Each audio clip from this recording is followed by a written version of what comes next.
The gentle clinking of bone china against a saucer was the only sound that punctuated the hushed reverence of the hotel's grand tea lounge. Sunlight, strained through vast, arched windows, painted elongated diamonds across the plush, emerald carpet. Zara breathed it all in. The scent of jasmine tea, the faint, sweet perfume of lilies arranged in towering crystal vases, the quiet hum of souls elite murmuring behind manicured hands. She was an observer, an artist capturing the serene opulence in the charcoal lines of her sketchbook. Dressed in a simple, light pink sundress that felt a world away from the bespoke suits and silk gowns surrounding her, she was a tourist, an outsider blissfully adrift in a sea of tranquility. This was the last moment of her old life, though she didn't know it yet. She was sketching the delicate curve of a silver teapot when a shadow fell over her page. Zara looked up into the face of a woman who seemed carved from moonlight and steel. She was older, her hair a perfect chignon of silver and black, her posture radiating an authority that transcended the simple elegance of her silk suit. There was a frantic, desperate energy crackling just beneath her poised exterior. The woman, without invitation, slid into the velvet chair opposite Zara.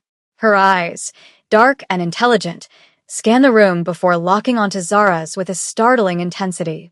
Before Zara could form a question, the woman leaned forward, her voice a low, urgent whisper that cut through the calm. "I need you to do something for me. Your life may not depend on it, but my son's does." Zara's hand froze over her sketchbook. Her heart gave a sudden, hard thud against her ribs. This had to be a mistake. A prank. I think you have the wrong person," she stammered, her voice barely audible. The woman's lips thinned into a severe line. Her gaze flickered to a man seated across the lounge, a man with pale, watchful eyes and a smile that was all predator. He was handsome in a cruel way, exuding a palpable aura of danger that made the air around him feel colder. "That man," the woman whispered, her voice laced with a venomous fear, "is waiting for my son to show a weakness. Any weakness. And today, he believes he has found one inch." She turned back to Zara, her eyes pleading, yet commanding. "My son is about to walk through those doors. When he does, I need you to stand, walk to him, and kiss him as if you are the only two people in this room. You will be the picture of a woman deeply in love."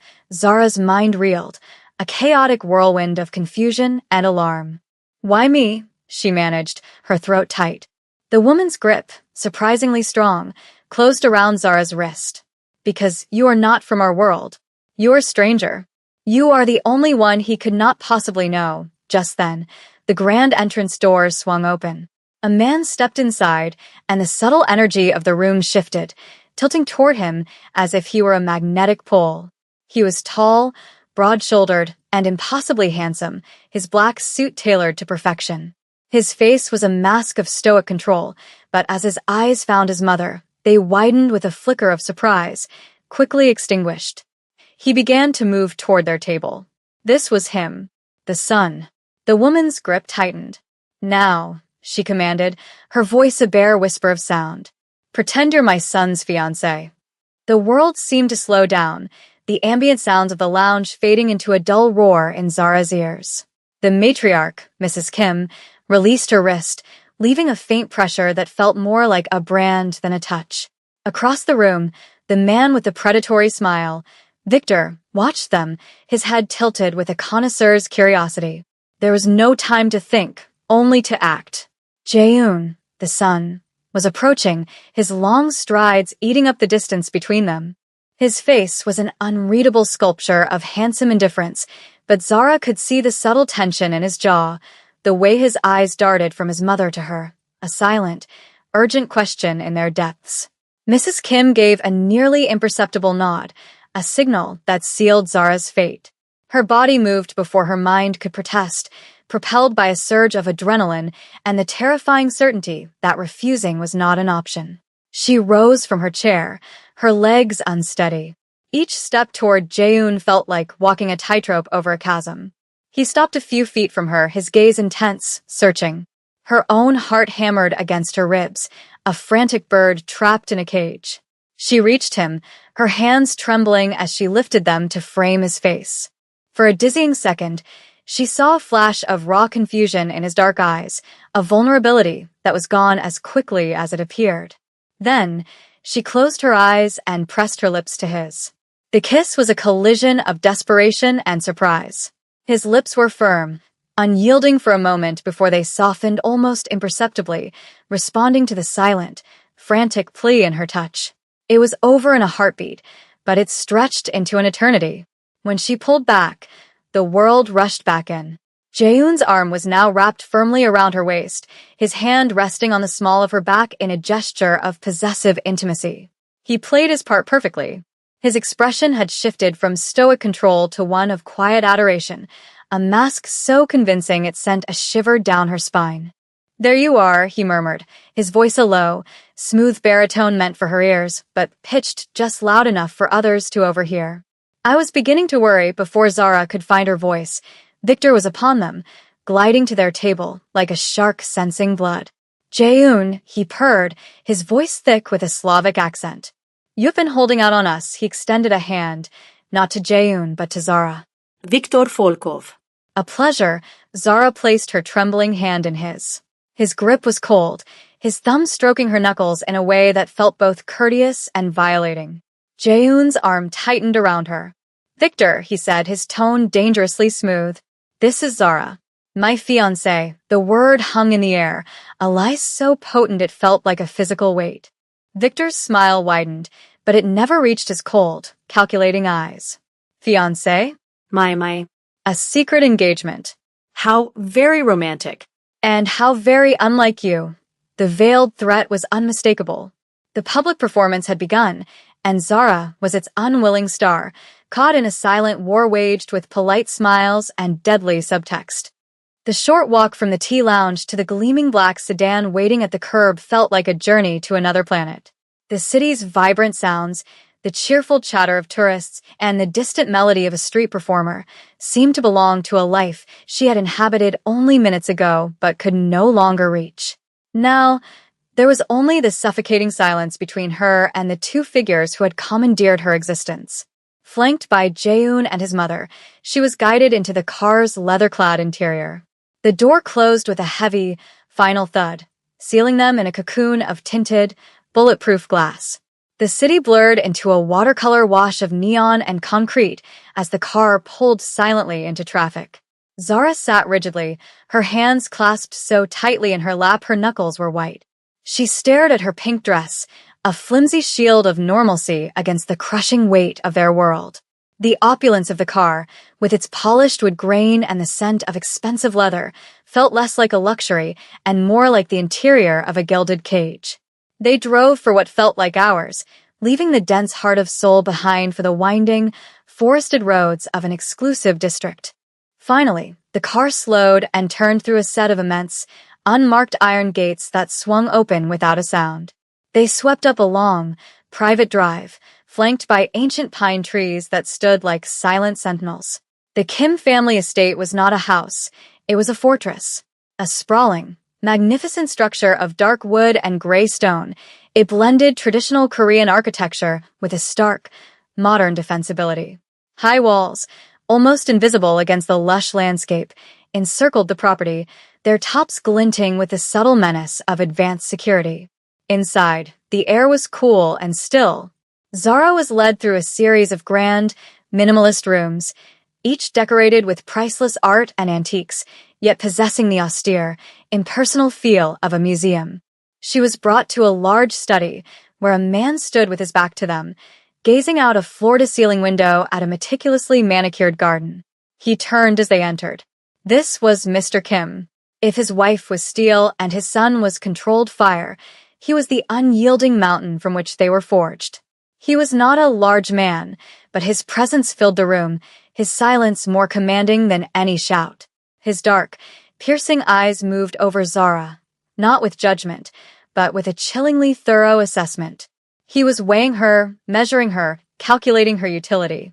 "She was convincing," Mrs. Kim said, breaking the silence. Mr. Kim gave a slow, deliberate nod. His gaze remained on Zara.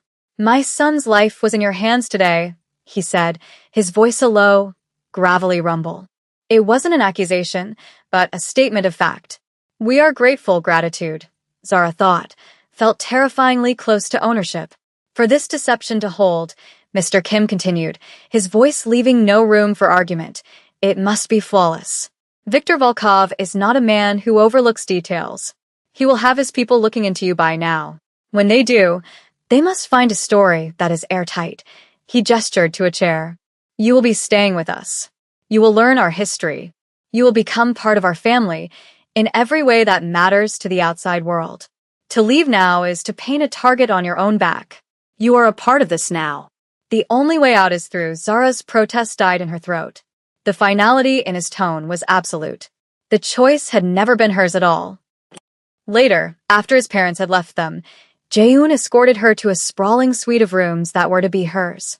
The silence between them was a heavy, charged thing, filled with the unsaid and the unknown. The suite was beautiful, a prison of silk and jade, with a balcony overlooking a serene koi pond. But the windows didn't open more than a few inches, and a discreet, dark-suited guard was stationed at the end of the hall. Jaehoon finally spoke, his back to her as he stared out at the darkening garden. My father is right. Leaving is not an option. His voice was flat, devoid of the false warmth he'd shown in the lounge. Victor has seen your face. If you were to disappear now, he would know today was a lie. He would see it as a weakness, an opening. And he would strike. Zara found a sliver of her own anger, a spark of defiance in the overwhelming sea of fear. And what happens to me when he decides to strike anyway? Am I just collateral damage? He turned to face her then, and for the first time, she saw a crack in his stoic facade. A flash of something that looked like regret, or perhaps fury at his own powerlessness to change the circumstances. I will not let anything happen to you, he said, the words low and intense. You are under my protection now, which means you will follow my rules. You do not leave this estate without me. You do not speak to anyone outside this family without my permission. You trust no one. Is that clear? It was a command, not a question. Zara simply nodded, her throat too tight to speak. He seemed to hold her gaze for a moment longer than necessary, a silent, complex assessment passing between them before he turned and left, closing the door softly behind him. Alone at last, Zara sank onto the edge of the enormous silk-covered bed, her body trembling with delayed shock. It was then that her phone buzzed on the nightstand, a lifeline to a world that no longer felt real. She snatched it up.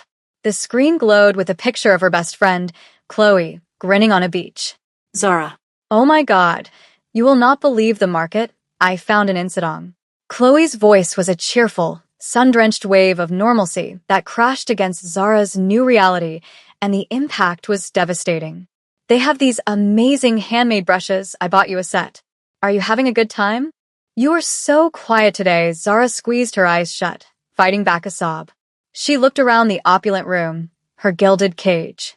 Yes, she lied, her voice a strained whisper. I'm having an amazing time. I met someone. The life felt like acid on her tongue, a bitter confirmation that every part of her life, from this moment on, was now a performance. The next morning began the systematic dismantling of Zara Adebayo, the visiting artist, and the construction of Zara, the beloved fiancée of Kim Jae-hoon. The process was orchestrated by Mrs. Kim with the precision of a military campaign. A team of stylists descended upon her suite, their arms laden with designer garments in muted, expensive tones of cream, charcoal, and navy. Her comfortable, colorful dresses were whisked away, replaced by silk blouses, tailored trousers, and elegant sheaths that felt like costumes. Subtlety is strength, Mrs. Kim had instructed, her eyes appraising Zara's new form in a three-way mirror. You must look timeless, untouchable, an etiquette coach, a severe woman with a tightly wound bun, spent 2 hours schooling her on the intricate art of pouring tea, the correct way to address various elders and business associates, and how to maintain a serene, pleasant expression even under intense scrutiny. It was suffocating. Every gesture, every word, was being polished and perfected, stripping away her own spontaneous warmth and replacing it with a calculated grace. Jae-hoon was a constant, brooding presence through it all. He sat in on the sessions where they constructed their shared history, his contributions clipped and concise. They decided on a chance meeting at a gallery in London, a whirlwind romance cultivated over long-distance calls, a quiet, private proposal. The details felt hollow and absurd, a fictional love story for a fictional couple. Yet, during these sessions, something began to shift. Forced to spend hours in close proximity, a different kind of tension began to simmer between them, one that had less to do with danger and more to do with an unwelcome, undeniable awareness of each other. Zara found herself watching him, noticing the fine lines of exhaustion around his eyes, the way he would rub a faded scar on his left knuckle when he thought no one was looking. He, in turn, would watch her, his gaze lingering when she spoke, a flicker of something unreadable in his expression when she laughed at a particularly absurd detail in their fabricated past. The most terrifying part was how quickly she was adapting. The fear was a constant, a cold knot in her stomach, but she was learning to function around it. The constant performance was becoming a second skin. One afternoon, while being briefed on the family's public-facing business holdings by a prim security advisor, Zara needed a glass of water. As she walked down a long, quiet corridor toward the kitchen, she passed a half-open door.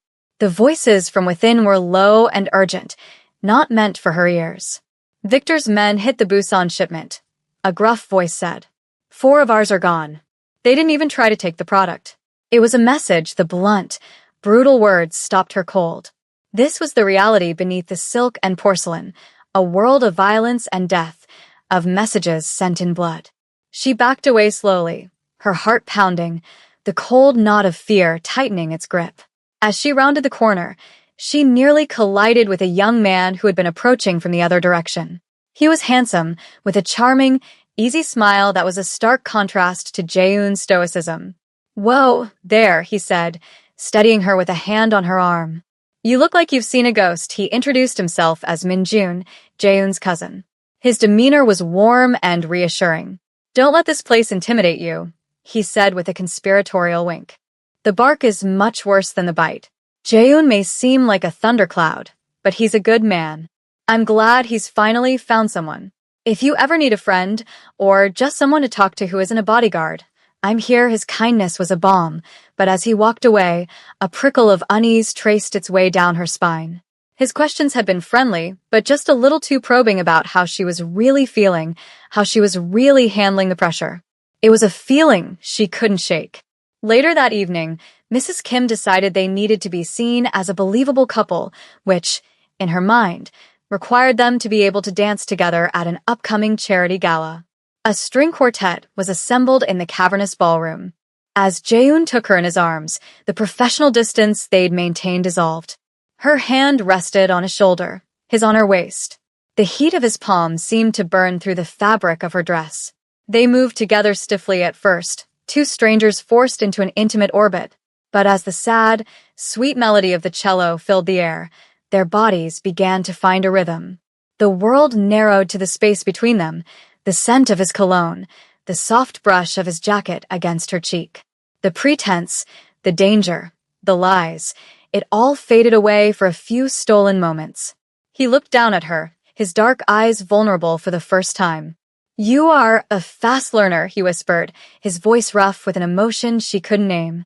And in that quiet, shared moment, a new and far more complicated danger was born. The night of the Washin Charity Gala arrived like a verdict. The air in the Kim estate was thick with a nervous, electric energy. For Zara, it felt like being prepped for battle. She stood before the mirror in her suite while a stylist made final adjustments to a breathtaking gown of midnight blue silk. It was a masterpiece of understated elegance, designed to command respect, not just attention. But it felt like armor, heavy and foreign. "Remember your posture," Mrs. Kim advised, observing her from the doorway. "Your smile is a shield. Tonight, every person in that room will be watching you, judging you. They will be looking for a flaw in the story. Do not give them 1 inch." Her words were a chilling reminder of the stakes. This wasn't a party. It was a performance on a hostile stage. The grand ballroom of the hotel was a glittering battlefield. A sea of Seoul's most powerful figures, draped in jewels and designer suits, mingled under the brilliant light of crystal chandeliers. The air hummed with whispered conversations and the clinking of champagne flutes. To Zara, every glance felt like scrutiny, every polite smile a potential threat. Jaehoon was a formidable presence by her side, his hand a constant, reassuring weight on the small of her back. He navigated the treacherous social currents with an effortless grace, introducing her with a quiet pride that felt unnervingly real. She played her part, smiling until her cheeks ached, murmuring the correct pleasantries, her mind racing to recall the names and affiliations she had been forced to memorize. And then she saw him. Viktor Volkov moved through the crowd like a panther, sleek and dangerous in a perfectly tailored tuxedo. He was holding court, a circle of sycophants laughing a little too loudly at his remarks. When his cold eyes found theirs, he excused himself and began to glide toward them. Jaehoon. And the lovely Zara, he purred, his smile a predatory slash. You make a stunning couple. An unexpected one, I must admit. His gaze swept over Zara, lingering with an insolent appraisal. He usually prefers less complicated assets. The insult was a deliberate provocation, a poison dart aimed at her, but intended for Jaehoon. Zara could feel Jaehoon tense beside her, a low growl of fury rumbling in his chest. But before he could respond, a strange, steely calm settled over her. She was tired of being a pawn, a frightened girl in a pink dress. She met Viktor's gaze directly, her chin held high. Jaehoon doesn't choose his assets, Mr. Volkov, she said, her voice clear and steady, cutting through the ambient noise. He chooses his family. The silence that followed was electric. Viktor's smile faltered for a fraction of a second, a flicker of surprise in his cold eyes. Jaehoon looked down at her, his expression a mixture of shock and something that looked intensely like pride. She had not only defended herself, she had claimed a place, drawn a line in the sand. From across the room, she saw Jaehoon's cousin, Minjun, watching the exchange. As Viktor finally turned away, his veneer of courtesy now chillingly thin, Zara saw Minjun subtly catch the eye of one of Viktor's lieutenants standing near the bar. There was no gesture, no note, just a shared look, a fleeting, almost imperceptible moment of understanding that screamed of betrayal. A cold dread washed over her. The greatest threat wasn't always the one staring you in the face. The thought had barely formed when one of Jaehoon's main security men appeared at his elbow, his face pale and grim. He leaned in, whispering a few urgent words. The transformation in Jaehoon was instantaneous and terrifying. The carefully constructed mask of the calm businessman shattered, replaced by the cold, brutal fury of a commander on the verge of losing a war. His eyes were black with rage. Without a word of explanation to the stunned onlookers, he grabbed Zara's hand, his grip like a vice. We're leaving, he bit out, his voice a low, vicious snarl.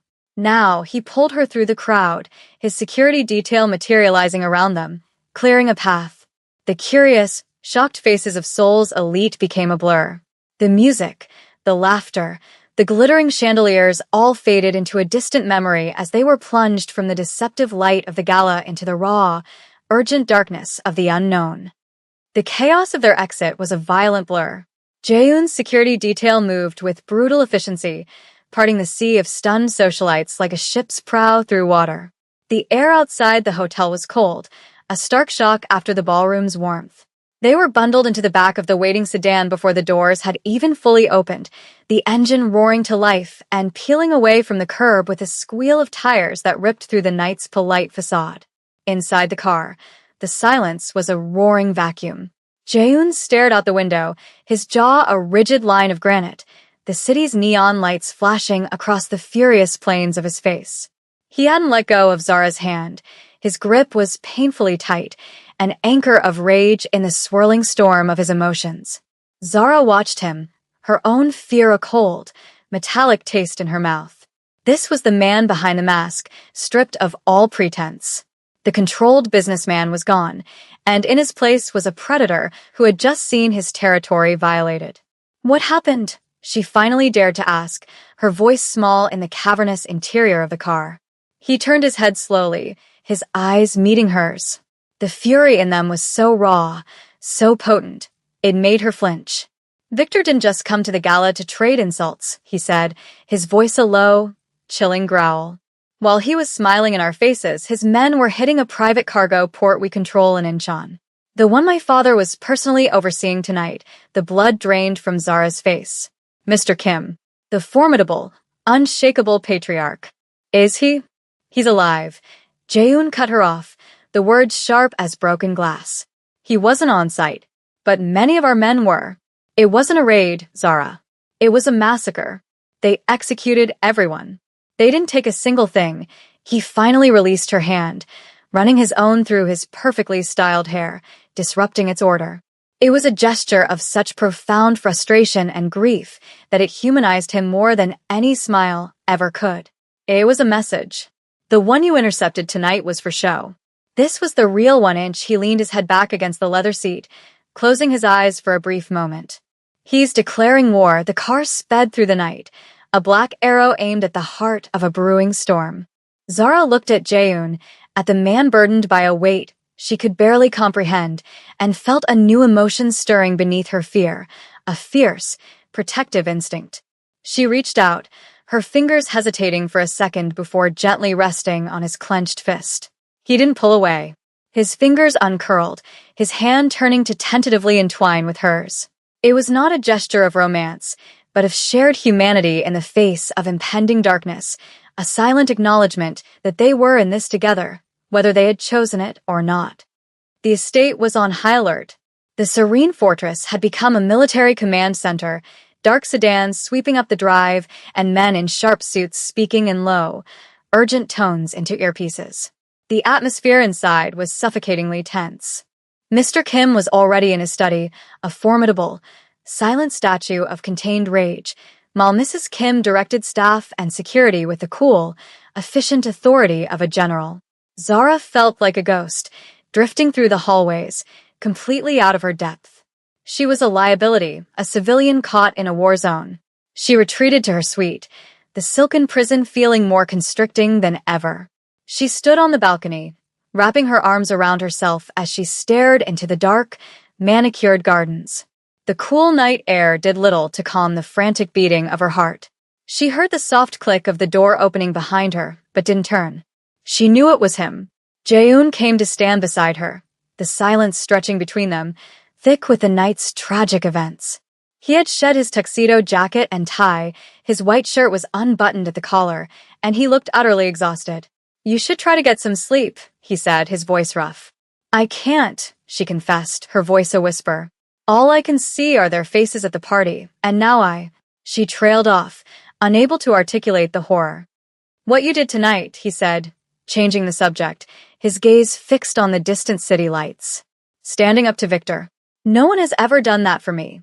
Zara turned to look at him, at his proud, handsome profile outlined by the moonlight. "I wasn't doing it for you," she said softly. "I was doing it for us. For the story we're supposed to be telling." His eyes met hers, and in their depths, she saw a flicker of the same vulnerability she'd seen in the ballroom. "Is that all it was?" he asked, his voice low. "A story?" The air crackled between them. The danger, the lies, the forced proximity had forged a strange, unwilling intimacy. The adrenaline of the evening had stripped them down to their essential selves, and a truth, fragile and dangerous, was beginning to bloom in the ruins. He took a half-step closer, his hand coming up to gently cup her cheek. His thumb brushed over her skin, a touch so tender it made her breath catch. "Zara," he murmured, her name a quiet prayer on his lips. "When I saw you walking toward me in that tea lounge, I thought my mother had lost her mind. I saw a complication I didn't need." He paused, his gaze searching hers. "Now, I think you may be the only thing that makes any sense in all of this." He leaned in, and this time there was no pretense, no audience. It was a kiss born of desperation and gratitude, of fear and a dawning, terrifying hope. It was a moment of solace in the heart of the storm, a quiet promise that even in this world of violence and lies, something real might still have a chance to grow. The next day, the family convened in Mr. Kim's study. The mood was somber, heavy with grief and the thirst for retribution. Zara was asked to attend, a gesture that signified her new, albeit precarious, position within the inner circle. She sat beside Jaehoon, his presence a solid, reassuring warmth. They were discussing security protocols, trying to understand how Victor's intelligence could have been so precise, so perfect. They were speaking of leaks, of betrayal. The men in the room, uncles, cousins, high-ranking lieutenants, all swore their loyalty, their faces grim. And then Zara saw Min-jun. He was the picture of sorrow, his charming smile replaced with a look of pained concern as he spoke of the men they had lost. But Zara's mind kept replaying that moment at the gala, the fleeting, almost invisible look that had passed between him and Victor's man. It was nothing, a phantom of her overstressed imagination, perhaps. But it felt like everything. Her heart hammered against her ribs. To speak up was to risk everything. She was the outsider, the fake fiancé. Accusing a blood relative, Jaehoon's own cousin, was an act of insanity. But to stay silent felt like a betrayal of her own. As Min-jun finished speaking, his words of loyalty hanging in the air, Zara took a shaky breath. "It was you," she said, her voice quiet but carrying in the suddenly silent room. Every head turned to her. Min-jun's face registered a perfect, wounded confusion. "I beg your pardon?" he asked, his voice laced with disbelief. Mr. Kim's eyes narrowed, two chips of obsidian fixed on her. "Explain yourself," he commanded. Her voice trembled, but she forced herself to meet his gaze. "At the gala. After the confrontation with Victor. I saw you. You looked at one of his men. It was just for a second, but it wasn't a casual glance. It was a signal." Min-jun let out a short, incredulous laugh. "This is absurd." "She's hysterical." The pressure has clearly gotten to her, and Uncle standing near the window nodded in agreement. "The girl is new to our world. She sees shadows where there are none," but Jaehoon didn't look at Zara with doubt. He looked at her with a chilling stillness, his mind clearly working, connecting unseen dots. He remembered Min-jun's subtle probing, his friendly questions about Zara's state of mind, his constant, low-level resentment over Jaehoon's position as heir. He turned to face his cousin. "Where were you 2 nights ago, Min-jun?" he asked, his voice dangerously calm. "I was at my apartment." Min-jun scoffed, though a flicker of panic crossed his features. "Alone? That's a lie," Jaehoon stated flatly. "I had you followed. You met with one of Volkov's financial advisors. You thought we wouldn't notice." The air in the room turned to ice. Min-jun's charming facade crumbled, revealing the ugly, sneering resentment beneath. Zara had not been seeing shadows. She had seen the truth. The trap was set with cold, quiet precision. Mr. Kim, his face an impassive mask that betrayed none of his cold fury, convened another meeting. In front of Min-jun, he laid out a plan to move a significant shipment of untraceable bearer bonds, a contingency fund, to a secure location outside the city. The details were specific: the route, the time, the number of guards. It was all a lie. A ghost convoy for a ghost shipment. Zara watched Min-jun from across the room.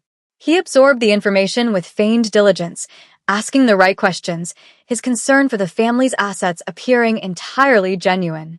But his eyes held a glint of greedy, triumphant light. He thought he was about to deliver the final, crippling blow to his own family. The waiting was the hardest part. Zara sat with Jaehoon in a darkened security office, watching a bank of monitors that showed the empty, predetermined route. The silence between them was not tense, but companionable. He had trusted her, his faith in her instincts absolute, and in doing so, had forged a bond between them stronger than any lie they had ever told. "You were right," he said quietly, his eyes on the screen. "I wanted you to be wrong. He's my blood. But I knew you were right. I'm sorry," she whispered. He shook his head, a muscle working in his jaw. "The weakness isn't in seeing the truth. It's in refusing to." An hour after the ghost convoy was meant to have departed, a report came in over the secure channel. A heavily armed team, bearing the unmistakable strategic signature of Viktor Volkov's mercenaries, had ambushed the designated route. They had hit an empty road, a trap sprung on nothing but air. The betrayal was confirmed beyond any doubt. Min-jun was summoned back to the study. He walked in with a swagger, expecting praise, only to find himself facing his father, his uncle, and Jaehoon, their expressions as unforgiving as a winter sky. The evidence was laid out, irrefutable. His secret meetings, his offshore bank accounts suddenly flush with money from a shell corporation linked to Volkov. His face paled, his charming smile dissolving into a panicked sneer. He offered me more, he spat, his composure finally breaking. More than you ever would. I was always second best. The charming cousin, the useful nephew, but never the heir, never the one with real power. Mr. Kim stepped forward, his small stature seeming to loom over his treacherous nephew. He didn't raise his voice. He didn't have to. Power is not taken, the patriarch said, his voice a low, lethal rumble. It is earned. Through loyalty. A lesson you will now have a lifetime to contemplate. Two guards stepped out of the shadows. They took Min-jun by the arms. He didn't struggle. He simply looked at Jae-un with eyes full of a pathetic, bitter hatred. As they dragged him from the room and from the family forever, Zara knew his lifetime of contemplation was likely to be brutally short. The immediate threat from within had been neutralized, but the victory felt hollow. Min-jun's betrayal had exposed vulnerabilities that Viktor Volkov would be ruthless in exploiting. The war was no longer a cold one fought with veiled threats and strategic losses. It was now a personal, bloody conflict. The estate, once a symbol of impenetrable strength, now felt like a beautiful, besieged island. In the quiet that followed the storm, Zara found herself on her balcony again, the place where everything had changed. The moon was high and bright, casting the garden in shades of silver and deep shadow. The air was calm, a stark contrast to the turmoil in her heart. She was no longer just a performer. She had influenced events, saved lives, and exposed a traitor. She was a part of this world now, entangled in its deadly web. The door opened and closed softly. Jae-un came to stand beside her, his presence a familiar comfort. He didn't speak for a long time, simply sharing the silence with her. "My father wants to thank you," he finally said. "He wants to offer you anything you want. A new life, anywhere in the world. Money, protection. A clean slate. It was the out she never thought she would get. A chance to return to her world of charcoal sketches and quiet tea lounges, to leave the violence and the fear behind. She could go back to being Zara Adebayo, the artist.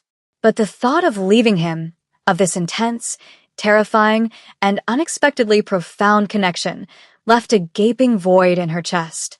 She turned to face him, the moonlight catching the sorrow and conflict in her eyes. "Is that what you want?" she asked, her voice barely a whisper. "For me to go?"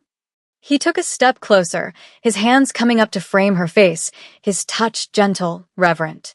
"What I want," he said, his voice thick with an emotion he no longer tried to hide, "is for you to be safe. And you will never be safe with me." "I haven't felt safe since the moment your mother sat down at my table," she replied, a faint smile touching her lips.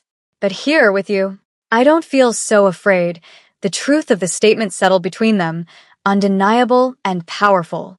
He leaned down and kissed her, a deep, searching kiss that was not about gratitude or desperation, but about choice. A choice to stay, a choice to fight, a choice to feel something real in a world built on lies. He pulled back, his forehead resting against hers. "This started as a deception to protect my life," he whispered. "But it's not a lie anymore, Zara. Not for me." His words were the most honest thing she had ever heard. Just as hope began to dawn, his face hardened with the grim weight of reality. "Victor knows we've dealt with Min-jun. He knows we're expecting him. He won't just hit our businesses anymore. He'll come for the heart of the family. He'll come for you." The story was not over. The cliffhanger was not a closing chapter, but the edge of a precipice. They were no longer pretending. They were a united front, bound by a dangerous truth, staring together into the encroaching darkness as they waited for the inevitable storm to break.